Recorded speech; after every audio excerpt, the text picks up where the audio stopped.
નમસ્કાર મિત્રો, કેમ છો બધા? મજામાં? સરપ્રાઈઝ ફરી પાછા આપણે જૂના લુકમાં મળીએ છીએ. અત્યાર સુધી લોકડાઉનનો પિરિયડ હતો, બરાબર, પણ પછી ઘણા બધા મિત્રોની સૂચન છે એ મળતા હતા કે ભાઈ સાહેબ એ નથી બરાબર જામતું, એટલે પાછા હતા એવા ને એવા આપણે થઈ ગયા છે. બરાબર, શરૂ કરીએ આજનું સેશન. મિત્રો, આજે આપણે બનાવટ હેલો આલ્કેનની છે એ પૂર્ણ કરશું. છેલ્લી પ્રક્રિયાઓ જે છે, બરાબર, એ માંથી હેલો આલ્કેનની બનાવટ આપણે આલ્કીનમાંથી આજે સમજવાનો પ્રયત્ન છે એ કરશું. આલ્કીનમાંથી બે રીતે હેલો આલ્કેન સંયોજનો છે એ બનાવી શકાય છે. બરાબર, બે રીતે બનાવી શકાશે. એક હાઇડ્રોજન હેલાઇડ સાથેની પ્રક્રિયા દ્વારા, એટલે હાઇડ્રોહેલોજિનેશન દ્વારા, અને બીજું હેલોજિનેશન દ્વારા. સૌથી પહેલા આપણે હેલોજિનેશન દ્વારા સમજી લઈએ, કારણ કે એ ટૂંકું અને સરળ છે.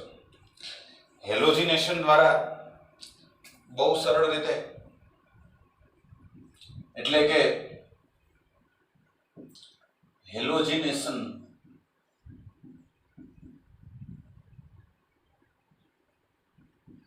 દ્વારા કેવી રીતે હેલો આલ્કેન બનાવી શકાશે?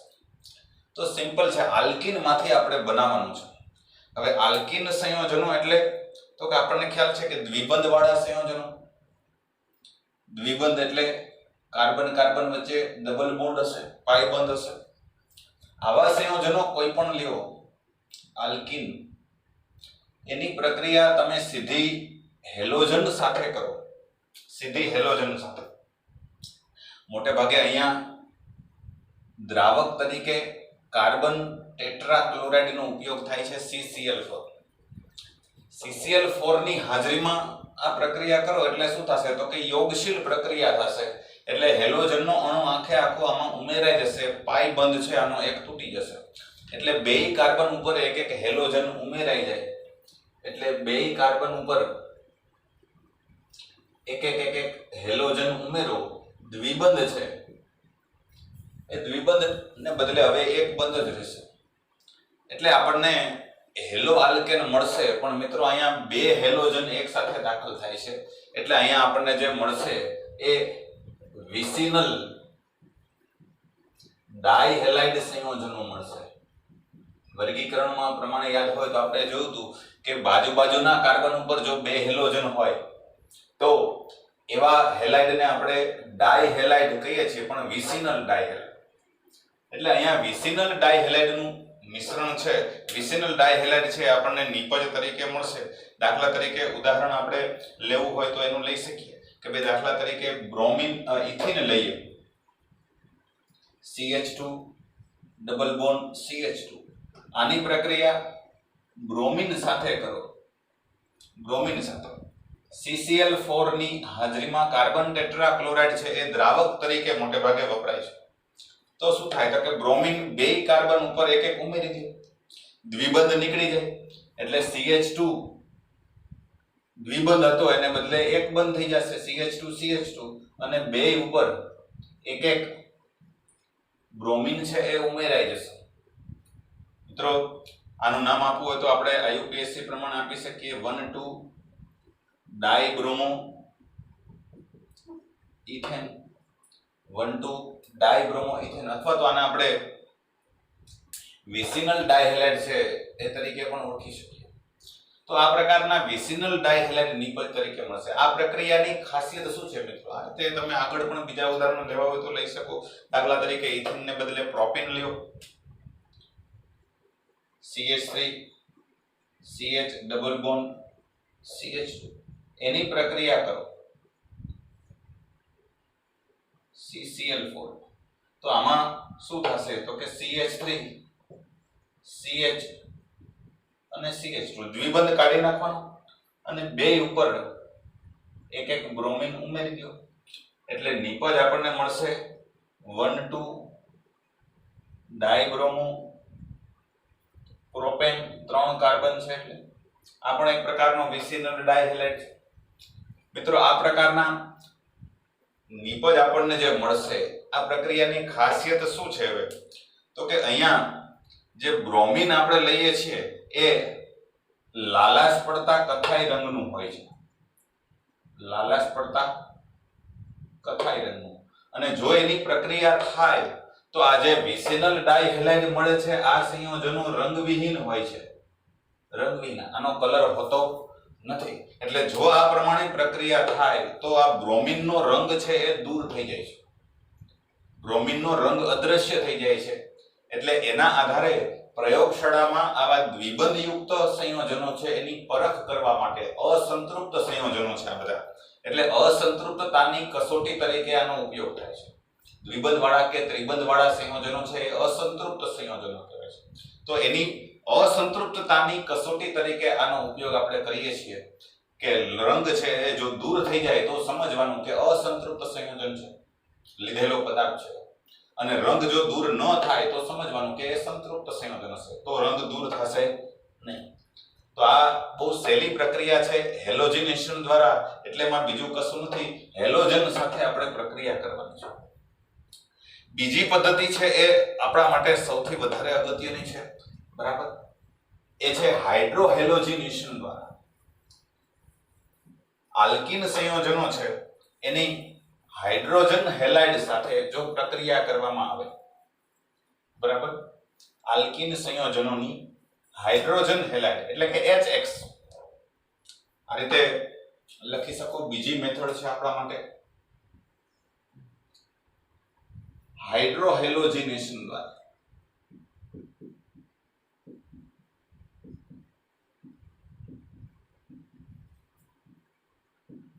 મતલબ કે આપણે HX સાથેની પ્રક્રિયા દ્વારા બનાવશું.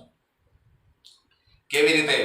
તો મિત્રો આ પણ બહુ સરળ છે કે જનરલ પ્રક્રિયા છે એ આપણે આ રીતે લઈ શકીએ કે ભાઈ કોઈ પણ દ્વિબંધ વાળું સંયોજન લ્યો, દ્વિબંધ વાળું એટલે આલ્કીન, આલ્કીનની પ્રક્રિયા HX એટલે કે હાઇડ્રોજન હેલાઇડ સાથે કરો, હાઇડ્રોજન હેલાઇડ સાથે. ઘણી વખત આની સાથે પણ CCl4 લેવામાં આવે છે. અહીંયા ખાસ એ ધ્યાનમાં રાખવાનું કે પાણીનો દ્રાવક તરીકે ઉપયોગ કરવામાં આવતો નથી. જો પાણીનો દ્રાવક તરીકે ઉપયોગ કરો તો પાણી આમાં ઉમેરાઈ જશે.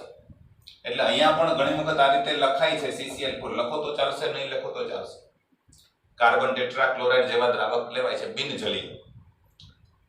એની સાથે પ્રક્રિયા કરો એટલે શું થાય તો કે એક કાર્બન ઉપર હાઇડ્રોજન ઉમેરાય છે, અહીંથી H+ અને X-, એટલે એક કાર્બન ઉપર હાઇડ્રોજન ઉમેરાશે, એક કાર્બન ઉપર હેલોજન, બરાબર. એક કાર્બન ઉપર હાઇડ્રોજન ઉમેરી દો અને એક કાર્બન ઉપર હેલોજન, તો આમાં દ્વિબંધ નીકળી ગયો એટલે આ આપણને નિપજ શું મળી તો કે હેલો આલ્કેન, હેલો આલ્કેન મળી. મિત્રો આ જે પ્રક્રિયા છે, આ જનરલ સમીકરણ આપણે જોયું છે, આ જે પ્રક્રિયા છે એને આપણે ઇલેક્ટ્રોન અનુરાગી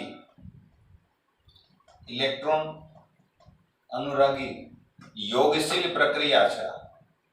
ઇલેક્ટ્રોન અનુરાગી યોગશીલ પ્રક્રિયા આને કહેવાય છે. ક્રિયાવિધિ આપણે આની સમજવાની થશે, ક્રિયાવિધિ આપણે સમજશું એના આધારે સમજાશે.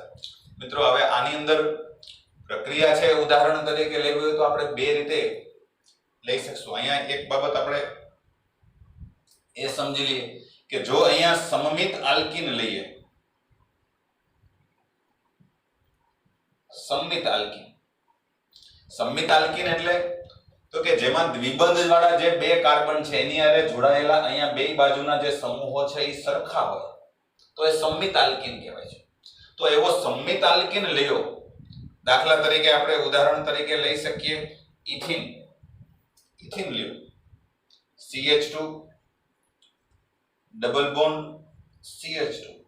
આની પ્રક્રિયા કોઈ પણ HX સાથે કરો, મોટે ભાગે આપણે કરશું HBr સાથે. HBr સાથે પ્રક્રિયા કરો તો શું થશે તો કે એક કાર્બન ઉપર હાઇડ્રોજન ઉમેરાશે ને એક કાર્બન ઉપર બ્રોમિન. તો મિત્રો અહીંયા જુઓ કે બે બાજુ સરખું છે તો પ્રશ્ન નહીં ઉદ્ભવે કે કયા કાર્બન ઉપર હાઇડ્રોજન ઉમેરવો અને કયા કાર્બન ઉપર બ્રોમિન. બેમાંથી ગમે તે કાર્બન ઉપર તમે હાઇડ્રોજન ઉમેરો કે બ્રોમિન ઉમેરો, નિપજ એક જ સરખી મળશે. દાખલા તરીકે અહીંયા હાઇડ્રોજન પહેલા કાર્બન ઉપર ઉમેરું તો CH2 ને બદલે થશે CH3, ભેગો જ લખી નાખું છું, દ્વિબંધ નીકળી જશે. અને અહીંયા ઉમેરાશે બ્રોમિન એટલે CH2Br, એટલે આપણને નિપજ શું મળી તો કે બ્રોમો ઇથેન. પણ માનો કે કોઈ એમ થાય કે આને બદલે ઉલટું કરવું છે, મારે અહીંયા હાઇડ્રોજન ઉમેરવો છે, તો આ બાજુ હાઇડ્રોજન ઉમેરો ને અહીંયા બ્રોમિન ઉમેરો તો શું મળે તો કે CH2Br, અને અહીંયા હાઇડ્રોજન ઉમેરો એટલે CH3, તો આ એ થયું એક જુદી નિપજ મળતી નથી. એટલે સંમિત આલ્કીન હોય તો આપણને એક જ નિપજ મળે છે, એમાં કઈ મુશ્કેલી નથી. આપણે મિત્રો સમજ્યા. પણ જો અસંમિત આલ્કીન હોય તો આપણે એમની અંદર માર્કોનિકોવના નિયમ પ્રમાણે પ્રક્રિયા થશે. આ મિત્રો આપણે 11મા માં શીખ્યા હતા, ફરી પાછું રિપીટ કરું છું કે જો અસંમિત આલ્કીન હોય, અસંમિત આલ્કીન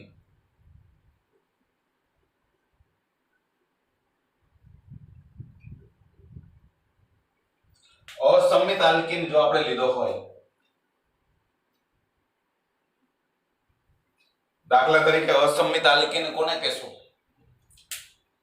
તો કે જેમાં બે બાજુ દ્વિબંધ વાળા જે બંને કાર્બન છે એની બંને બાજુ એક સરખું ન હોય, એક સરખા સમૂહો ન જોડાયેલા હોય.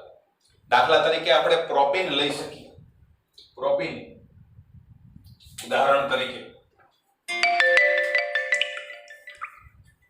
પ્રોપીન લ્યો,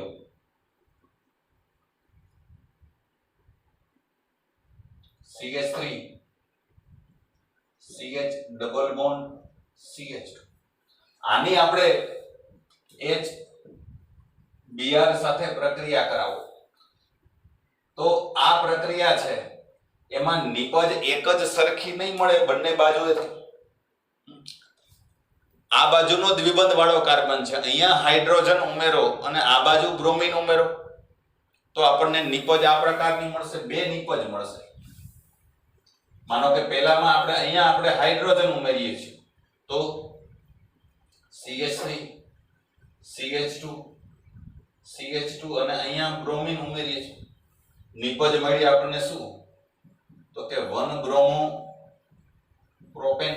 અને હવે ઉલટું કરો, આ બાજુ બ્રોમિન છે એને આપણે વચ્ચે ઉમેરો તો CH3 CH Br અને CH, અહીંયા હાઇડ્રોજન ઉમેરાશે એટલે CH3, તો નિપજ તરીકે મળશે 2 બ્રોમો પ્રોપેન. મિત્રો યાદ આવતું હોય તો 11મા માં આપણે શીખ્યા છે કે આ બે માંથી કઈ નિપજ મુખ્ય હશે તો કે મુખ્ય નિપજ હશે 2 બ્રોમો પ્રોપેન. આ મેજર પ્રોડક્ટ છે અને આ છે એ ગૌણ નિપજ હશે, મતલબ કે આનું પ્રમાણ વધારે મળશે અને આનું પ્રમાણ તમને ઓછું મળશે. તો આપણે નક્કી કેવી રીતે કરવાનું છે આ કે કઈ નિપજ મુખ્ય મળશે ને કઈ ગૌણ? તો એના માટે આપણે વાપરીએ છીએ, યાદ કરો, માર્કોનિકોવનો નિયમ.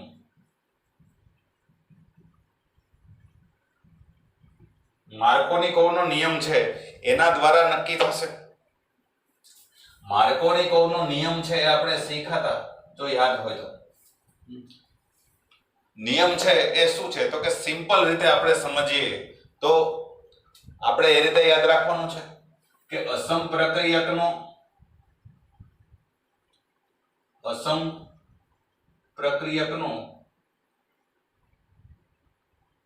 વધુ વિદ્યુત ઋણ ઘટક છે, વધારે વિદ્યુત ઋણ ઘટક છે એ ઓછા હાઇડ્રોજન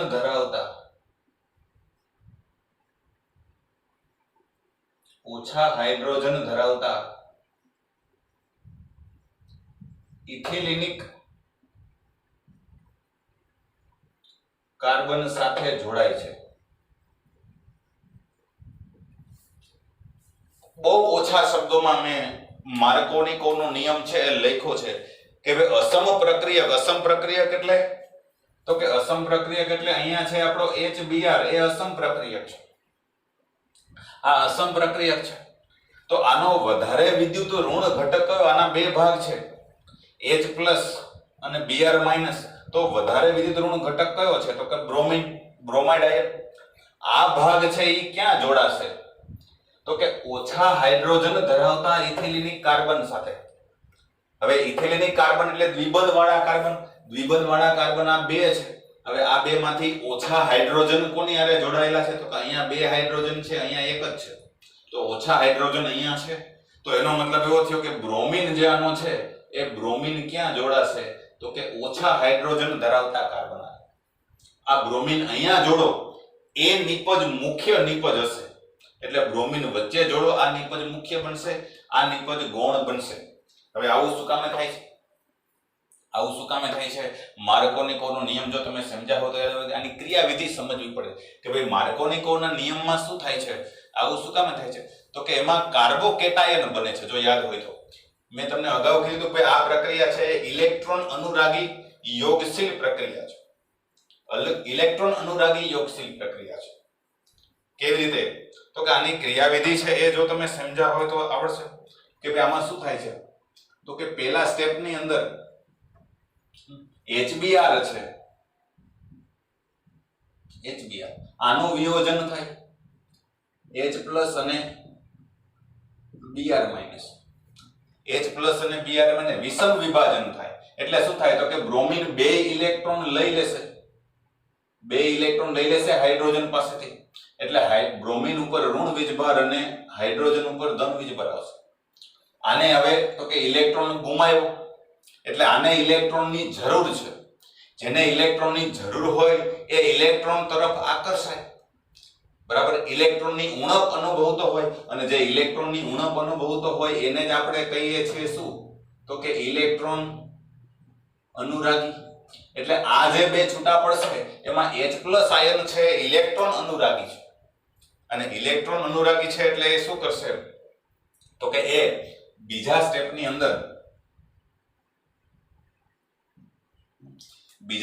અંદર એ બ્રોમિન ઉપર હુમલો કરશે. પ્રોપિનનું ઉદાહરણ લઈએ આપણે, પ્રોપિન. તો પ્રોપિનમાં આ પ્રકારનું છે. હવે આની ઉપર એ હુમલો કરશે.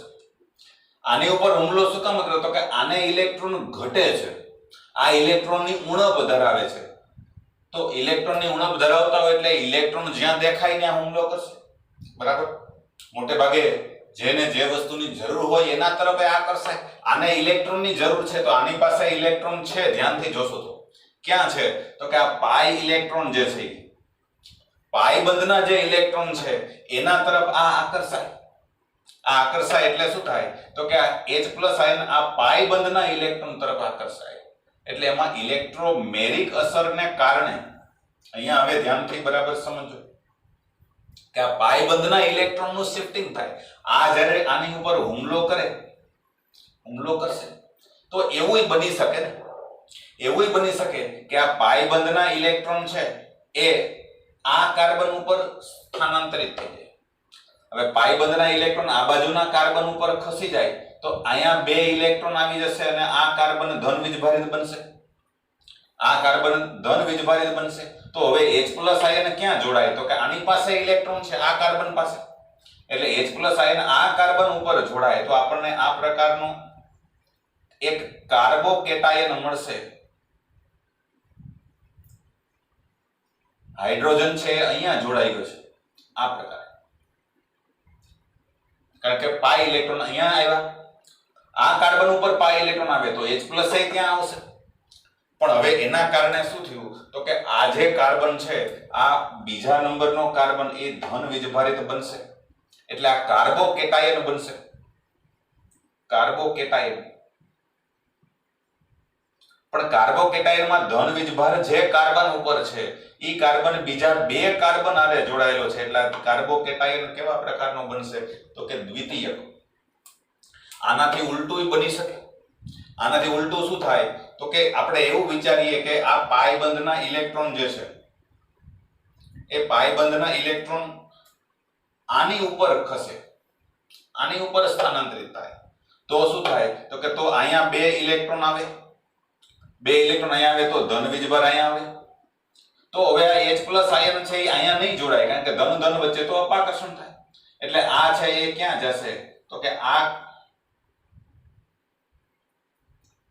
આ બાજુના કાર્બન ઉપર આવશે, આ કાર્બન હારે જોડાશે એટલે આપણને બીજો કાર્બોકેટાયન આ પ્રકારનો મળશે. ત્યાં હાઇડ્રોજન જોડી દઈએ CH3 CH, અહીંયા હાઇડ્રોજન એક જોડી દો એટલે CH2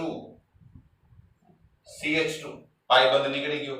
પણ હવે આ કાર્બને ઇલેક્ટ્રોન ગુમાવ્યા છે એટલે ધન વીજભાર ક્યાં આવશે તો કે પેલા કાર્બન ઉપર.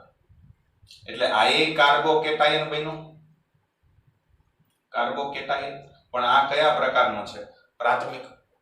પ્રાથમિક કાર્બોકેટાયન છે.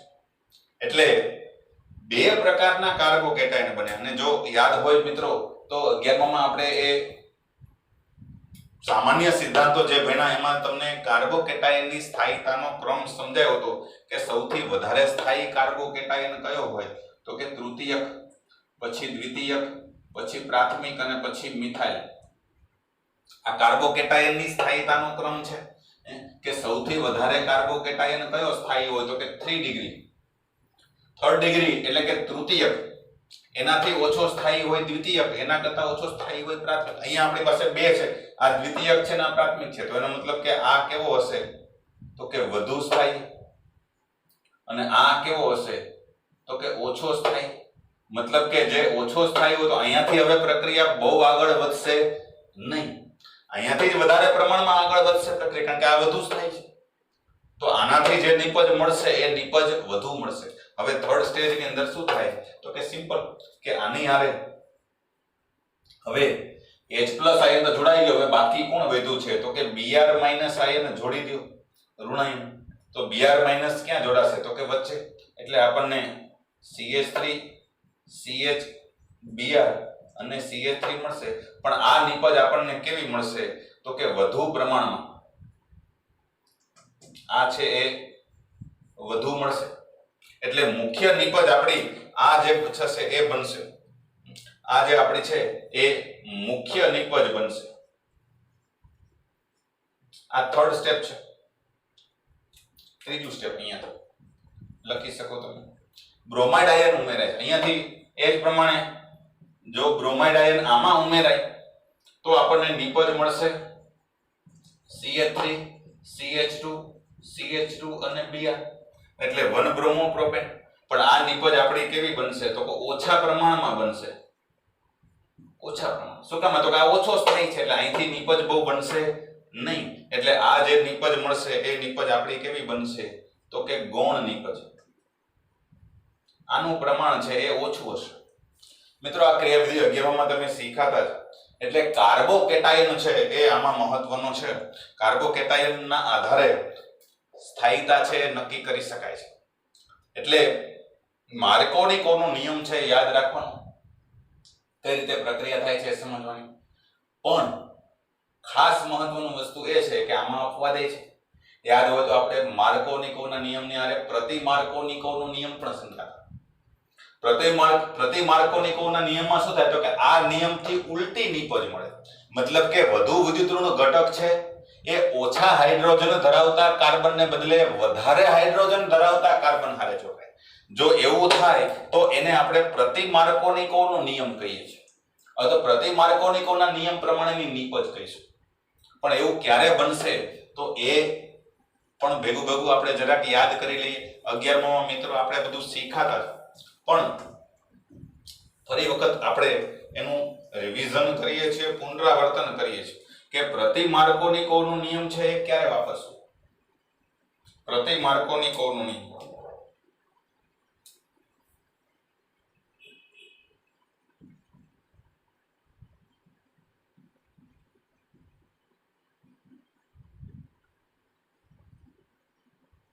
અને આપણે બીજા નામે પણ ઓળખીએ છીએ પેરોક્સાઇડ અસર.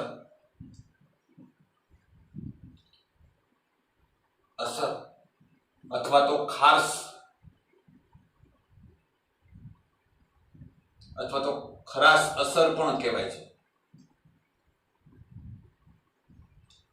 ખરાશ અને મેયો નામના બે વૈજ્ઞાનિકોએ આ અસર સમજાવી હતી કે જો આ પ્રક્રિયા ક્યારે થશે, પહેલા એ વસ્તુ સમજી લે કે માર્કોનિકોનો નિયમ ક્યારે લાગશે. તો કે માર્કોનિકોના નિયમ લગાડવાનો હોય ત્યારે 3 શરતો યાદ રાખવાની. એક તો અસંમિત આલ્કીન હોવો જોઈએ. અસંમિત આલ્કીન. આલ્કીન લીધો છે એ અસંમિત હોય. પછી તો કે માત્ર એની પ્રક્રિયા HBr સાથે કરો, સાથે HBr સાથેની પ્રક્રિયા હોય, અસંમિત આલ્કીન હોય, HBr સાથેની પ્રક્રિયા હોય, અને ત્રીજી શરત પેરોક્સાઇડ ઉદ્દીપકોની હાજરી. પેરોક્સાઇડ ઉદ્દીપકોની હાજરીમાં જો પ્રક્રિયા કરો આ પ્રમાણે. પેરોક્સાઇડ ઉદ્દીપક એટલે કે હાઇડ્રોજન પેરોક્સાઇડ અથવા તો બેન્ઝોઇલ પેરોક્સાઇડ લેવાય છે, C6H5CO CO અને C6H5 આવું હોય તો આને કહેવાય છે બેન્ઝોઇલ પેરોક્સાઇડ. Benzoyl peroxide. જો આ ત્રણ શરતોનું પાલન થતું હોય, મતલબ કે અસંમિત આલ્કીન છે આના જેવું, એની હારે HBr છે, પણ HBr માં અહીંયા આગળ જો તમે ઉદ્દીપક બદલાવી નાખો, CCl4 ના બદલે અહીંયા આપણે શું લઈએ તો કે બેન્ઝોઇલ પેરોક્સાઇડ. પેરોક્સાઇડ ઉદ્દીપક લ્યો, બેન્ઝોઇલ પેરોક્સાઇડ, બરાબર. એની હાજરીમાં પ્રક્રિયા કરો તો શું થશે તો કે નિપજ આપણને પ્રતિ માર્કોનિકોના નિયમ પ્રમાણે મળશે. એટલે માર્કોનિકોના નિયમ પ્રમાણે આ જે નિપજ ગણિત એ ઉલટાઈ જશે. એટલે આ જે આપણને ગૌણ નિપજ મળી હતી એ હવે શું થઈ જશે તો કે મુખ્ય, અને મુખ્ય નિપજ મળી હતી એ શું થઈ જશે તો કે ગૌણ, કારણ કે એમાં ઉલટું થઈ જશે. અસમપ્રક્રિયકનો વધુ વિદ્યુતઋણ ઘટક છે એ ઓછાના બદલે વધારે હાઇડ્રોજન ધરાવતા ઇથેલિનિક કાર્બન હારે જોડાય. જો આવું જોડાય તો આવું થાય તો આને આપણે કહીશું શું તો કે પ્રતિ માર્કોનિકોનો નિયમ. પ્રતિ માર્કોનિકોનો નિયમ થઈ ગયો. પણ એની શરત આ યાદ રાખવાની મિત્રો. આવું શું કામ થાય છે તો એનું કારણ એની ક્રિયાવિધિ પણ 11 માં તમે શીખ્યા છો કે આની અંદર મુક્ત મૂલકો દ્વારા પ્રક્રિયા થાય છે. મુક્ત મૂલક યોગશીલ પ્રક્રિયા થાય છે. મુક્ત મૂલક યોગશીલ પ્રક્રિયા થાય છે, બરાબર. એટલે એમાં પેલા મુક્ત મૂલક બને છે પેરોક્સાઇડ માંથી, એ જોડાય છે, અને મુક્ત મૂલક જે જોડાશે એ બ્રોમિન મુક્ત મૂલકનું નિર્માણ કરે છે. અને બ્રોમિન મુક્ત મૂલક છે એ પ્રોપીનના અણુ હારે જોડાય એટલે બે આપણને એમાંથી મુક્ત મૂલકો મળશે, પ્રાથમિક અને દ્વિતીયક. ક્રિયાવિધિ મિત્રો એની જરાક જુદા પ્રકારની છે, બરાબર. એ તમને બહુ ટૂંકમાં પાછી રિવિઝન કરાવી દઉં છું કે ભાઈ એમાં શું થાય છે. જો યાદ હોય તો કે ભાઈ એની ક્રિયાવિધિ જોઈએ તો એમાં પહેલા દાખલા તરીકે C6H5COO આ બેન્ઝોઇલ પેરોક્સાઇડ છે.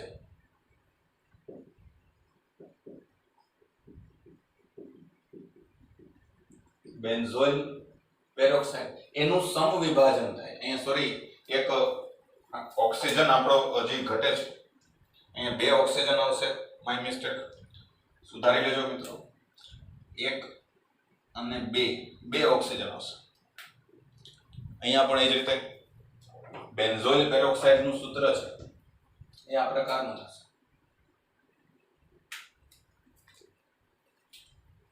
બે વચ્ચે ઓક્સિજન આવશે અને એની હારે C6H5 સમૂહ જોડાયેલો છે. આને બેન્ઝોઇલ પેરોક્સાઇડ કહેવાય છે. એટલે પહેલા સ્ટેપની અંદર શું થાય છે, સ્ટેપ 1 તો કે આમાં સમવિભાજન થાય છે, બરાબર. આ જે મિસ્ટેક રહી ગઈ આમાં પણ સુધારી લેજો મિત્રો. લાઈવ ક્લાસ લેતા હોય એટલે ક્યારેક થોડું ઘણું આવું આગળ પાછું થાય તો એ સ્વીકારી લેજો. બને ત્યાં સુધી પ્રયત્ન કરતા હોય છે, પણ લાઈવ ક્લાસ હોય એમાં ક્યારેક ક્યારેક આવી નાની મોટી ભૂલો છે એ રહી જાય. બેન્ઝોઇલ પેરોક્સાઇડ છે, બરાબર, એનું સમવિભાજન થશે એટલે એના સમવિભાજનથી આવા બે મુક્ત મૂલકો બનશે, C6H5CO અને O. અહીંથી આ બે ભાગ છૂટા પડશે, બે ભાગ સરખા જ છે એટલે આવા બે ભાગ છૂટા પડશે, એની ઉપર મુક્ત મૂલકનો ઇલેક્ટ્રોન હશે. આમાંથી શું થાય તો કે આ એકદમ અસ્થાયી છે, અસ્થાયી છે એટલે આમાંથી બે અણુઓ કાર્બન ડાયોક્સાઇડ ના નીકળી જાય છે.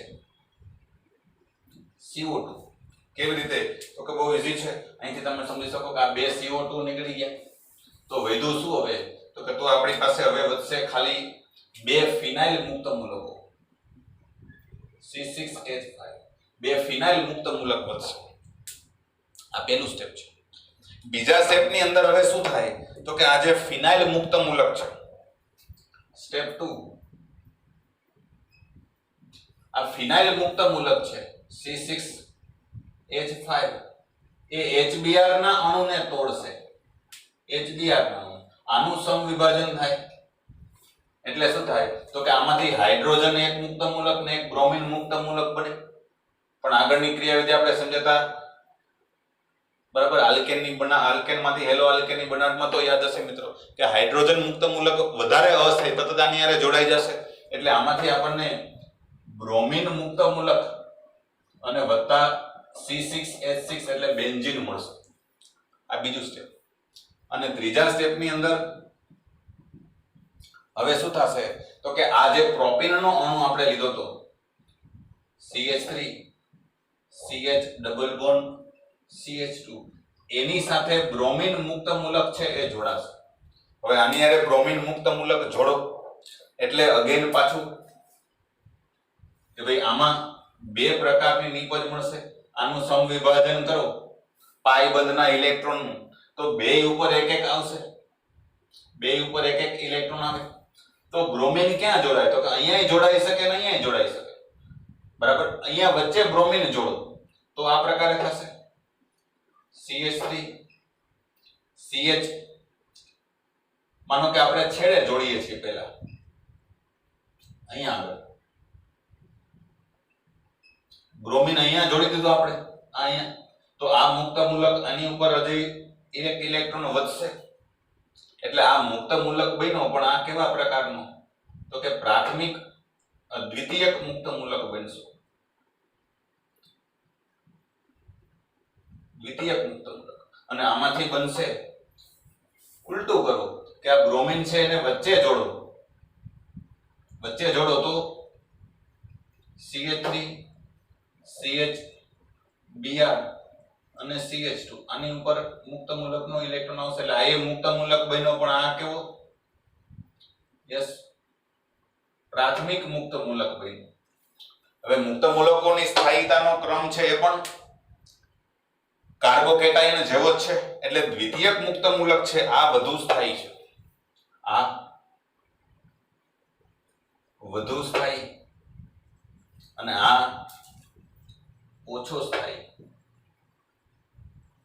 એટલે હવે છેલ્લા સ્ટેપની અંદર સ્ટેપ 4 ની અંદર શું થાય તો કે આની હવે બાકી કોણ વધ્યું છે તો કે Br- આપણે Br મુક્ત મૂલક જોડી દીધો છે બરાબર હવે એ બીજા HBr ના અણુને જોડે બીજા HBr ના અણુને તોડે એટલે અગેન આમાંથી પાછો બે મુક્ત મૂલકો બનશે એક H અને એક Br તો એમાંથી હાઇડ્રોજન વધુ અસ્થાયી હાઇડ્રોજન અહીંયા જોડાઈ જશે એટલે આપણને પાછી નિપજ શું મળશે તો કે એમાંથી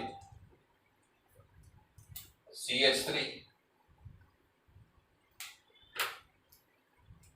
પછી બીજા હારે હાઇડ્રોજન જોડાઈ જાય એટલે CH2 અને CH2 Br તો જોડાયેલો છે જ બરાબર અને વત્તા એક બ્રોમિન મુક્ત મૂલક બનશે બ્રોમિન મુક્ત પણ હવે આ બ્રોમિન મુક્ત મૂલક જે બન્યો ઈ પાછો અહીંયા થર્ડ સ્ટેપ ની અંદર અહીંયાથી આ પ્રક્રિયા આગળ ચાલુ રાખશે પણ આ જે આપણને ખબર છે કે આ નિપજ વધુ સ્થાયી છે આ નિપજ વધુ સ્થાયી છે એટલે આમ પ્રક્રિયા વારે ઘડીએ થયા કરશે વધુ પ્રમાણમાં થશે જ્યારે અહીંયા આપણે લઈએ અહીંયા પણ પ્રક્રિયા થઈ શકે HBr સાથે તમે જોડો તો સેમ આની જેમ જ પણ અહીંયા નિપજ મળશે શું આપણને CH3 CH Br અને અહીંયા હાઇડ્રોજન જોડી દો અને વત્તા બ્રોમિન મુક્ત મૂલક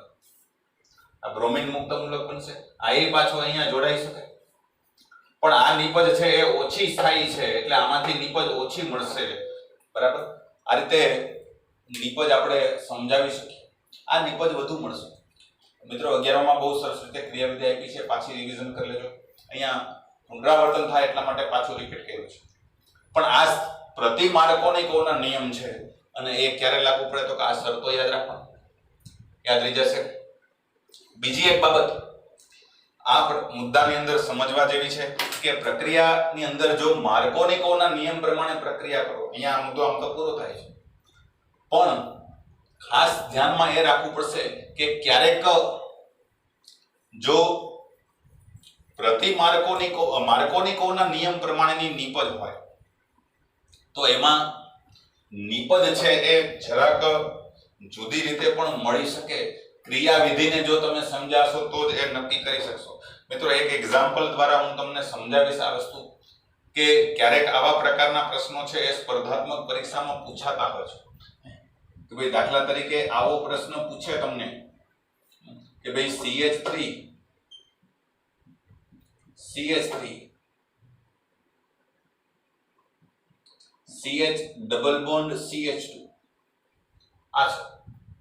નામ આપવું હોય તો આના તમે આપી શકો 1 2 અને 3 એટલે 3 મિથાઇલ બ્યુટ 1 ઇન છે.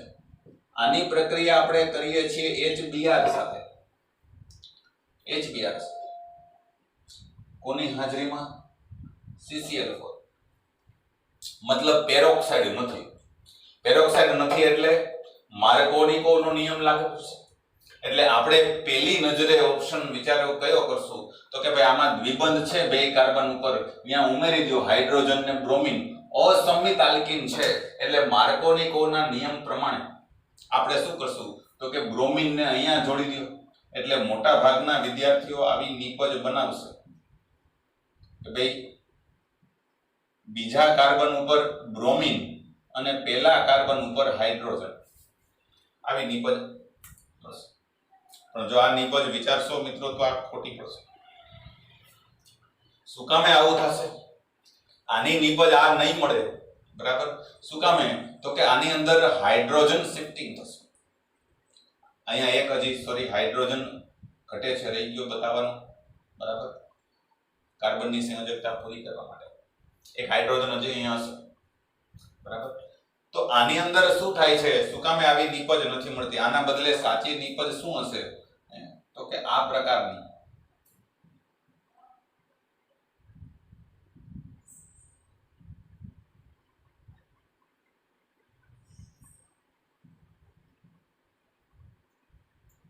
આવી આ નિપજ સાથે આ નિપજ ખોટી. આવું શું કામે થાય છે મિત્રો? સમજો બરાબર. તો ક્રિયાવિધિ જો તમે સમજ્યા હોય તો એ તમે સોલ્વ કરી શકો કે આમાં શું થશે તો કે સૌથી પહેલા તો આપણે HBr સાથેની ક્રિયાવિધિ જો સમજ્યા હોય તો એ ક્રિયાવિધિના આધારે તમે સોલ્વ કરી શકો કે ભાઈ આ પ્રક્રિયા માર્કોનિકોના નિયમ પ્રમાણે શું થાય તો કે પહેલા HBr વચ્ચેનો બંધ તૂટે એટલે એમાંથી H+ અને Br- આયનો ઉત્પન્ન થશે. એટલે પહેલા સ્ટેપની અંદર શું થશે તો કે H+ આયન છે આની ઉપર હુમલો કરશે પાઈ બંધ ઉપર હુમલો કરશે. તો અહીંયા આ પાઈ બંધના ઇલેક્ટ્રોન કાં તો આ બાજુ આવે કાં તો આ બાજુ આવે. જો અહીંયા પાઈ બંધના ઇલેક્ટ્રોન આવે તો હાઇડ્રોજન એની હારે જોડાશે અને અહીંયા આવે તો હાઇડ્રોજન એની હારે જોડાય. પણ અહીંયા જોડાય તો આ કાર્બોકેટાયન આની ઉપર આવશે ને. આપણે વિચારો ક્રિયાવિધિ સમજવી પડશે. એટલે બે રીતે બનાવો આપણે નિપજ. તો આ પ્રકારની નિપજ તમને મળી શકે. CH3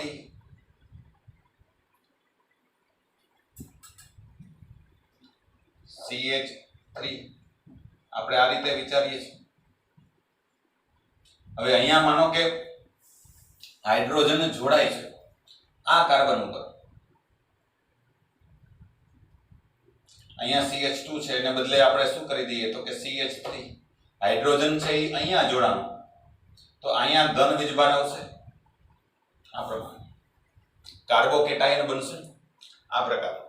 આથી ઉલટું હાઇડ્રોજન ને વચ્ચે જોડો CH3 હાઇડ્રોજન અહીંયા જોડો તો આ પ્રકારનો કાર્બોકેટાયન બનશે. હવે આ કાર્બોકેટાયન કેવો છે? કાર્બોકેટાયન? તો કે પ્રાથમિક. આ કાર્બોકેટાયન દ્વિતીયક છે. આ દ્વિતીયક કાર્બોકેટાયન છે, આ પ્રાથમિક. તો આપણને ખબર છે કે પ્રાથમિક કરતા દ્વિતીયક આ વધુ સ્થાયી છે કે નહીં? અહીંયા સુધીનું કામ ઈઝી છે, આપણે અત્યાર સુધી આમ જ કરતા. હવે આ દ્વિતીયક કાર્બોકેટાયન વધુ સ્થાયી છે એટલે બ્રોમિન જે બાકી વધ્યો એ ક્યાં જોડી દીધો? અહીંયા. પણ અહીંયા આગળ શું થશે? તો કે એક ટ્વિસ્ટ. ટ્વિસ્ટ શું છે?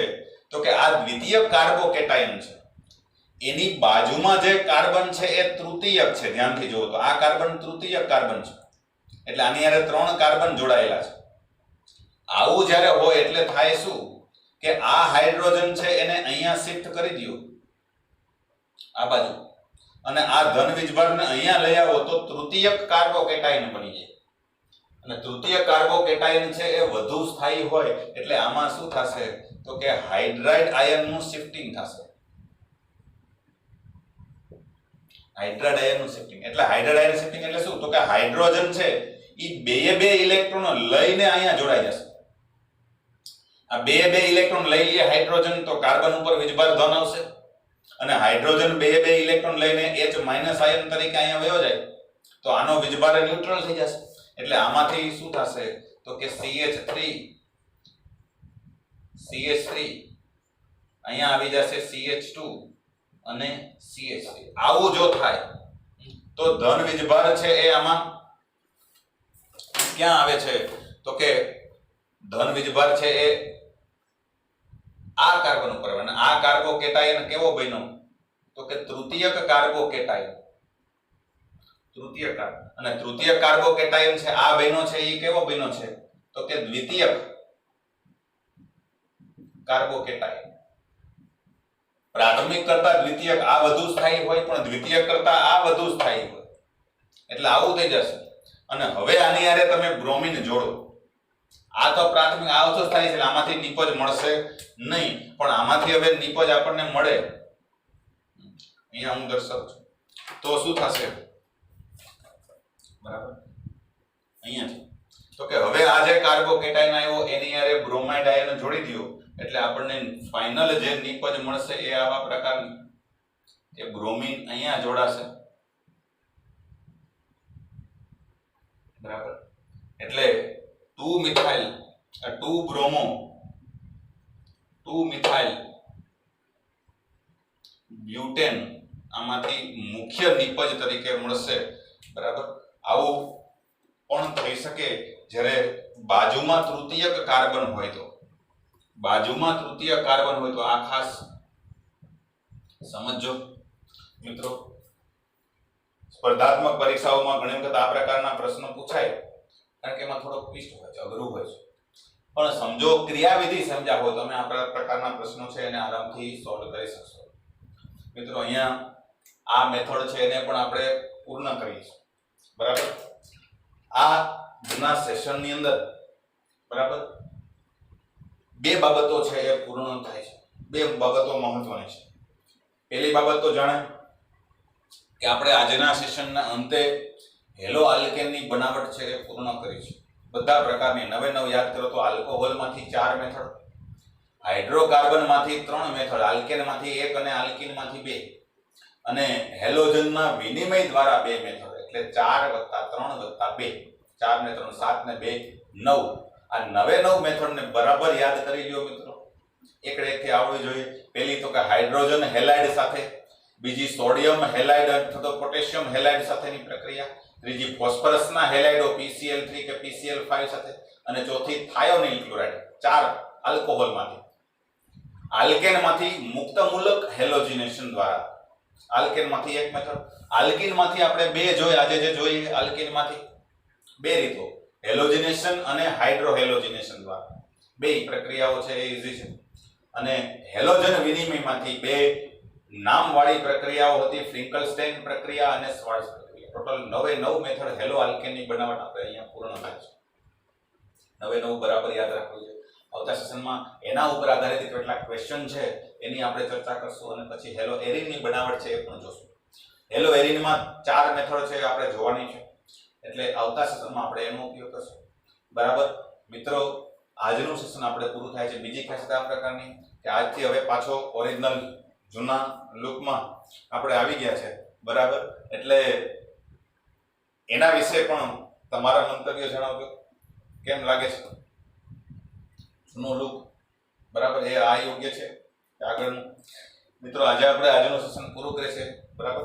આવતા સેશનમાં ફરી પાછા હવે હેલો એરિનની બનાવટ છે એ સમજવાનો પ્રયત્ન કરશું. ઘરે રહીને મહેનત કરતા રહેજો, અભ્યાસ કરતા રહેજો, બરાબર.